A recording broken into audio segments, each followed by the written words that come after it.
Alright, well, some of y'all had questions about how to solve for rational functions. So some of y'all submitted y'all's questions about some of y'all submitted the questions rational functions. We're gonna solve a few. So rule number one is you always gotta have the same common denominator. So we gotta have the same common denominator for these. So um, first things first is factor this out. You get x plus 2 and x minus 2. Alright, so we have that in common in this. The same thing, we just got to distribute the negative. So this becomes 2 over x plus 2 plus x over x minus 2 is equal to x squared plus 4 over x plus 2 x minus 2. Alright, so we got to make this, look into this since these two are in here. So how do we do that? Multiply this by x minus 2, x minus 2, this one by x plus 2, and x plus 2. Alright, so this gives us x times x minus 2 plus, well, it has the same common denominator, so we put everything under it, plus x times x plus 2.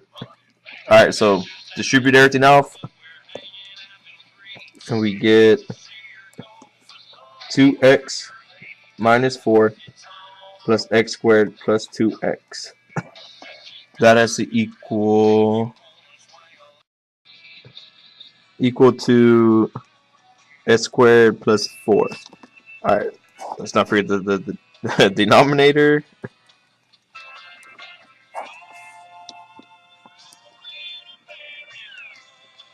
Alright.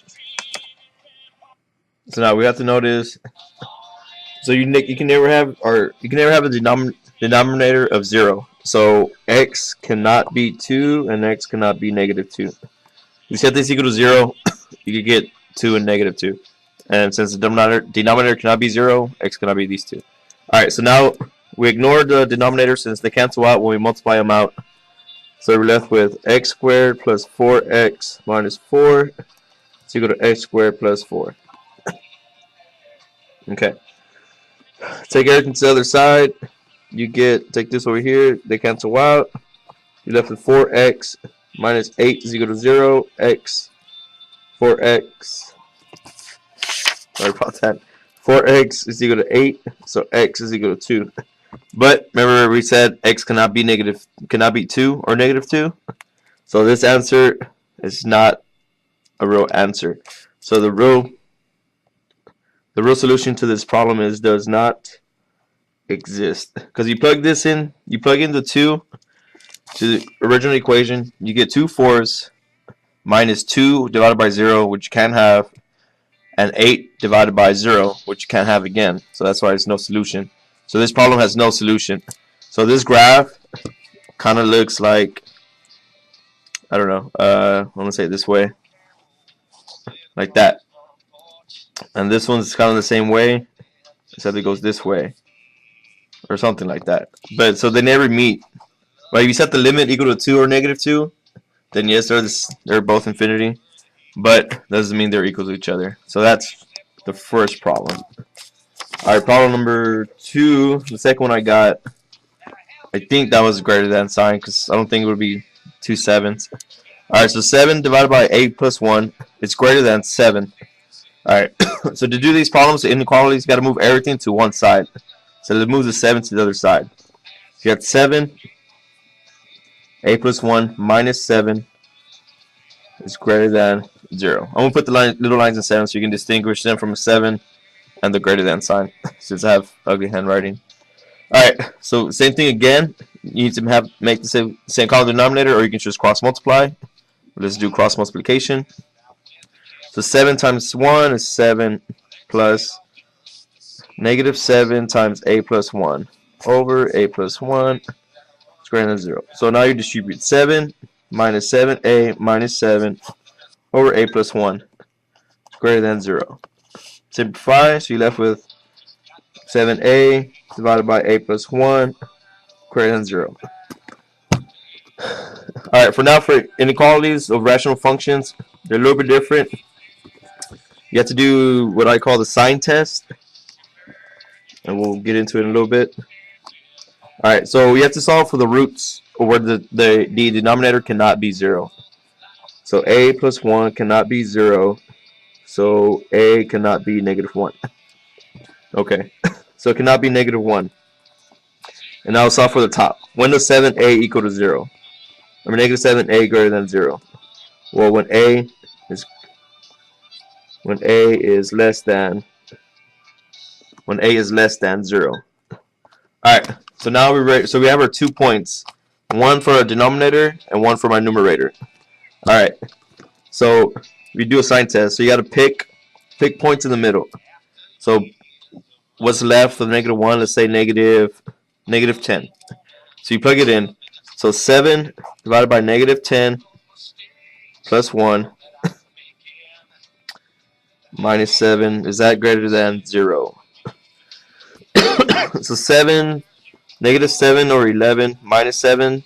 You have a negative subtracting a positive number, which is going to make this even more negative. So it's a negative number. Negative 1 to 0, let's say 0.5. So 7 over 0.5 plus 1, negative 0.5 plus 1, minus 7, is that greater than 0? So do this, so 7 over 0.5 minus 7, so this becomes 70 over 0.5, 70 over 5, which is minus 7, which is going to be positive. Alright, now pick a number bigger than 0. Let's say 10 again. 7, 11 minus 7. So yeah, a number less than 1 minus 7, that is not going to be greater than 0, so that's a negative number. So we want everywhere that is greater than 0, which means it's positive. So our real solution is x has to be greater than negative 1, and x has to be less than 0. So remember, every time you have inequalities, you have to do the sign test. To get your points, is you set the top equal to 0, and then your bottom equal to 0, because you can't have your bottom equal to 0. So that's that. Alright, third problem. Same thing, inequalities. So let's combine these two first. 5 plus 1 over x. Make it the same common denominator. So you have cross multiply. 5x plus 1 over x has to be greater than 16 over x. Now you have to take this to the other side. So it's 5x plus 1 minus 16 over x. Since it has same common denominator, I just went ahead and already put it all on top. Has to be greater than 0. Alright, so now reduce. So it's 5x minus 15 over x is greater than 0. Alright, so again, we got to get our 2 points. One, you got to set the bottom equal to 0, because that's the point you cannot have. So x cannot be 0, and set the top. So it's 5x minus 15 and 0. So that makes it 5x greater than 15, so x has to be greater than 3. Alright, now we do our sign test with 0 as 1 point and 3 as another point. Alright, so pick a number less than 0. Let's do negative 1. So alright, so let's go from here, using this one.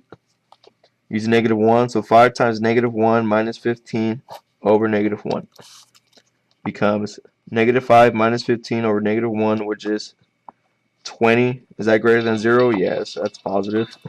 Between 0 and 3, let's pick 1. So it's 5 minus 15 over 1. That gives you a negative number. So no. A number bigger than 3, let's say 10. So 5 times 10 minus 15 divided by 10. 50 minus 15 is 35 divided by 10. This can be a positive number. So is it a positive number? Yes. Alright, so now, our x. So x has to be less than 0, but greater than 3. So if you do this in in notation, That's going to be negative infinity to 0, union 3 to infinity.